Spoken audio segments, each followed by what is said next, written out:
Sa mga nag-aabang dyan, narito na po ang libreng pa-feng shui advice ni Master Hans Kua. Alamin na natin ang ating kapalaran ngayong araw dito lang sa Hans Sabi. Rise and shine! Mga ka-RSP, narito na po ang gabay, patnubay palala at prediksyon ngayong araw ng Monday. Happy Monday mula kay Master Hans Kua. Para sa mga pinanganak ng Year of the Rat, magiging magaan ang love life ngayong araw, maging positive at maging bukas sa pakikipag-usap.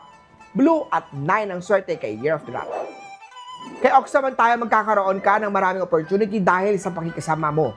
Ingatan lang na masira ang pangalan dahil sa hindi maayos na work output.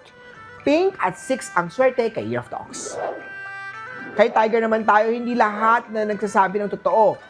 Mag-ingat sa mga nakapaligid sa'yo at nagpapanggap na kaibigan. Yellow at 4 ang swerte kay Year of the Tiger. Kay Rabbit naman tayo, iwasan ang overspending sa budget. Maglaan para makapag-survive sa next payday. Sa usapang health naman, maglaan ng oras para sa sarili, magpahinga at mag-relax. Green at 8 ang swerte kay Year of the Rabbit.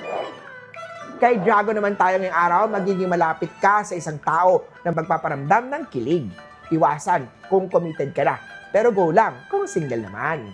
Gray at 1 ang swerte kay Year of Dragon. Kay Snake naman tayo, mag-ingat sa mga taong biglaan nagiging sweet kung may hinihingi. Marami niyan. White at 2. Sa mga pinanganak ng Year of the Horse naman, when in doubt, go out. Matutong magtanong o kumonsulta sa mas may karanasan bago sumabak sa investment. Purple at 3 ang swerte kay Year of the Horsey. Sa Goat naman tayo, ang pagiging open sa feedback ay magpapabuti sa iyong performance. Huwag damdamin ang mga negative judgment. Orange at 5 ang swerte kay Year of the Goat.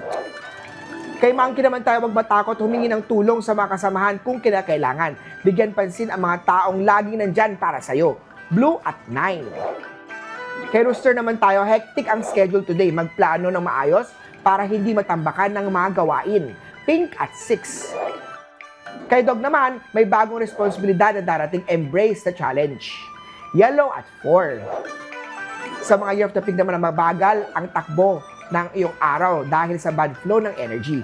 Piyaw Charm ang makakatulong to change that energy to positive. Ang Amethyst naman ay magandang mag-dispel ng negative energy. Green at 1 ang swerte kay Year of the Piggy. Muli po, ito po yung mga gabay, patnubay palala at prediction lamang ni Master Hans Kua. Nasa inyong mga kamay, nasa lalay ang inyong tagumpay. Kaya always be positive at i-claim ang mga swerte, mga ka-RSP.